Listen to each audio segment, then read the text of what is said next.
Hello everybody! Today I'm going to be talking about the Minecraft 1.10 update, which has given us lots of cool new things to look at and play with, and I'm really happy with how it turned out because it's really cool. There's a lot of nice stuff that's been added.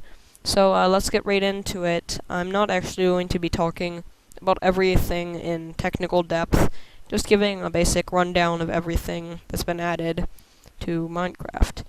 So first of all, we have this really cool thing over here, which is called the structure block. It's going to be very useful in map making because what it allows us to do is take a structure from anywhere in the world and basically save it as a separate file from our world file, give it to whoever we want, or even just put it in a different world of ours, and using redstone we can place it wherever we need to.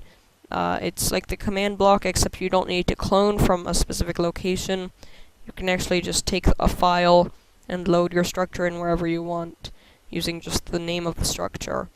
So here are the four states of the structure block. We have the data, the save, the corner marker, and the load.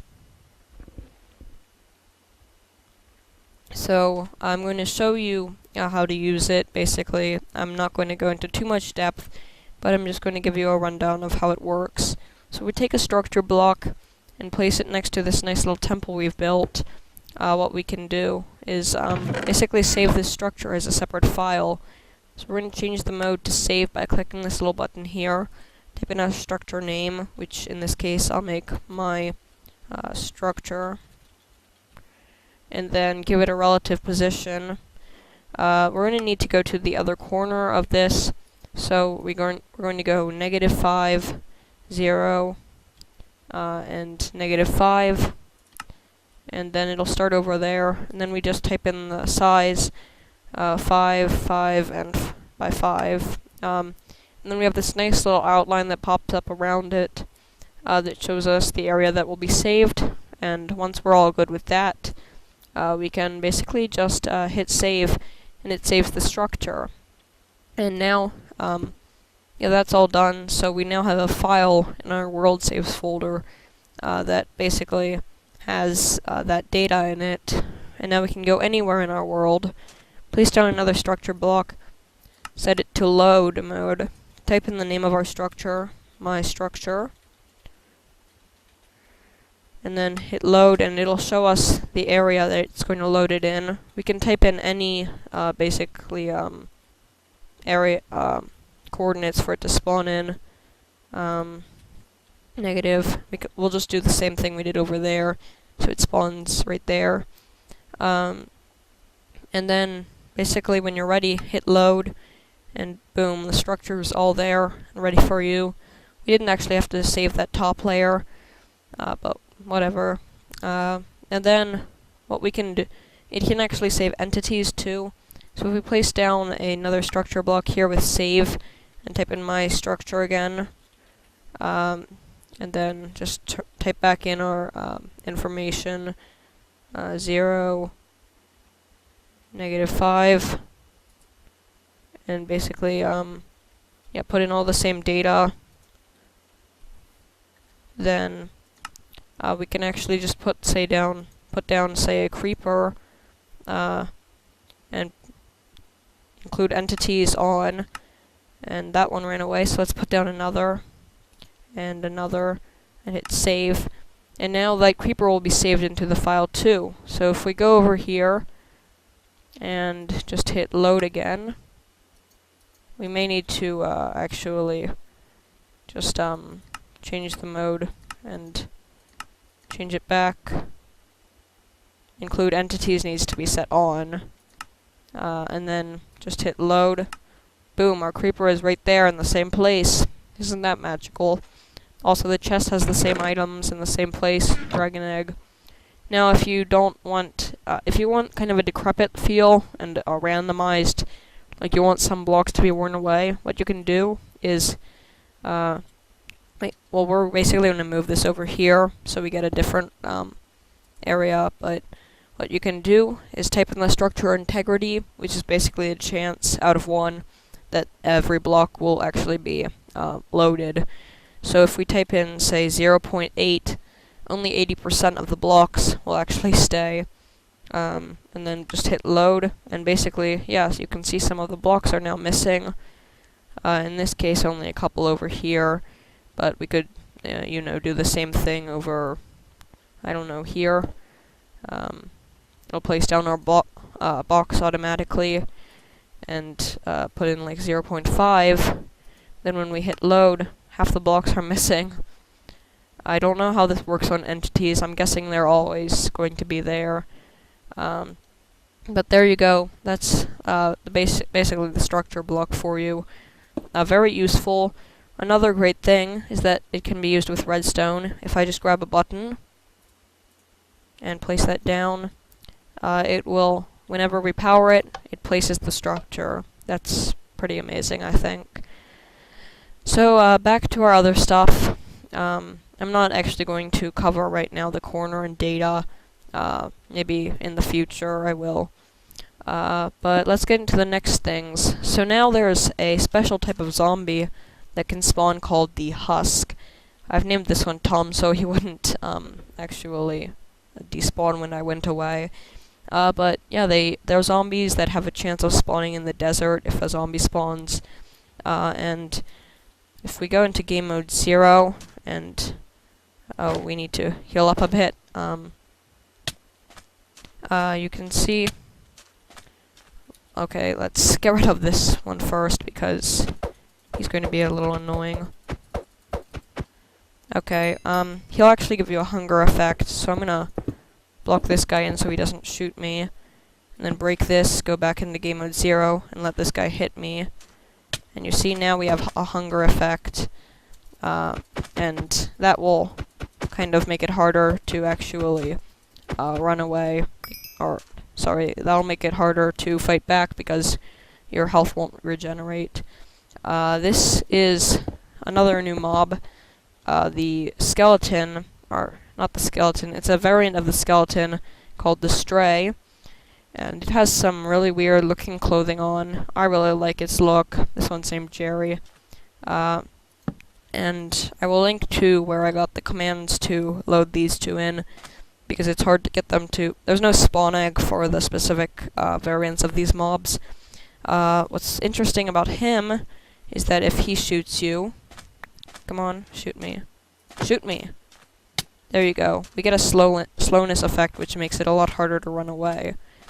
And that's a little painful, because he'll keep shooting you, and if they're in packs, it's very hard to get away. Now, I'm sure a lot of you will be very excited about this next edition, the polar bear. There it is. I'm going to get more healing potions because I'm dying. Okay. So, here is the polar bear. It's very fluffy and cute, but it is dangerous because if we go into survival mode, and I'm just gonna let's just cover this guy up so he won't shoot us right now. The polar bear is actually mostly passive, but it will attack if you attack it. So I'm gonna go back into game mode 0 and hit it. And now if you see it, if I get in here, it attacks brutally. I mean, I just got killed because it's so strong. Let's get some of this stuff back. But yeah, it's about as strong as an Enderman, I think, which also attacks only if it is provoked. So yeah, that's it's pretty dangerous. You don't want to accidentally hit one of these. But most of the time they're passive, and they're fun. They're very cute. They drop fish if you kill them, but I don't know why you would want to kill one of these. It's so cute. Moving on, we have slightly warmer things that have been added than the polar bear, including the magma block. This does not flow like lava. It is basically a solid block, and it's basically it is a light emitter, but it's very faint. It itself glows a lot, but anything around it isn't lit up much. And it does hurt anything that walks on it. If I go back into game mode 0, it's similar to a cactus. It won't actually set you on fire, but it will burn you. And that skeleton is being really annoying. You craft it, if you want, by using 4 magma creams, and it will spawn naturally in the nether. Next, there's the red nether brick. This is on the right here. You can see it's a lot brighter than the traditional nether brick, and redder. And you can just cross 2 nether bricks with 2 nether wart, and that gives you the red nether brick. Next, we have the nether wart block, which is odd. That's the only word I can use to describe it. I don't know why, but I like it. It's kind of, I don't know, it's just odd, but here's how you craft it. It's just 9 nether warts in a square. And so I don't know what that would really be used for, but I'm sure we'll learn more about that in the future. Next up, we have the bone block. This is a very cool block. It's a lot cheaper than quartz, but it has the same kind of clean feel to it. It's made out of actually 9 bone meal instead of bones, which makes it a lot easier to get. It can be placed in 6 directions, just like a log, which I like. So it can be used for pillars and things. And what's interesting is if we go into spectator mode and go look around a bit, these actually form skeletons underground, or not skeletons, but fossils rather. And what I'm gonna do is get a night vision so we can see a little bit better. But you can see, if we just look around a bit, we might be able to see one. There's the one I just showed you. And it might be a little laggy. But yeah, if we look around, they're not too uncommon. If you're digging around the desert, you're probably going to find one. Here's another one over here. Sometimes they're more complex. They have like a full rib cage. Most of the time they're just a jumble of random bones though. And so you can look around for them. They're pretty cool. They just spawn randomly in the desert. And that was a bad idea. Okay, let's go back up to the surface now. And back to these things, which I have to show you. There is now an auto jump option, which is very controversial. Not everyone is happy about it. So it can be turned on and off. If we go to controls, we can just enable it. And just when we walk up to a block, we basically hop on top of it. And it makes it a little easier to run around. If you're being chased by a mob, you don't have to think about jumping anymore. You can just run up the side of a hill or whatever. So that's interesting. I mean, yeah, if that's the kind of thing you like. I mean, it was originally in Pocket Edition, but now you can do that on PC too if you like that. So there you go. Some mushrooms can grow to be a little taller now, like large mushrooms. And yeah, I haven't really seen the difference, but supposedly they will grow taller than normal. So there you go. Another new thing is the some particles that have been added. If we just go back to our cave over here, you can see that little particles rain from underneath the sand, just like they do with lava and water. So if you have, like, I don't know, an overhang of sand, you get these neat little particles like dust falling down, which I really like. Okay, so back over here. So I'll just go into the nether briefly and show you some things. As it turns out, Endermen now can spawn in the nether, supposedly. So if we just go up to the surface, you can I'm gonna take off this night vision effect so we can see a little better, but the nether is pretty much the same, except now you can also get the magma block spawning, red nether brick, all that. So there you go. You don't want to walk over these. They're pretty painful. And Yeah, I haven't seen any Endermen in the Nether yet, but they can spawn in the Nether, I think, supposedly. That's what it says on the update page, so there you go. Yeah, let's wrap up. So, structure blocks, a bunch of new blocks. Also, there have been some bug fixes. I don't know which ones in particular, but that's always exciting. I'm sure there's always some annoying bugs that are fixed, and yeah, that's good. So they've also removed Herobrine, is what it says on the update page. So that's always good.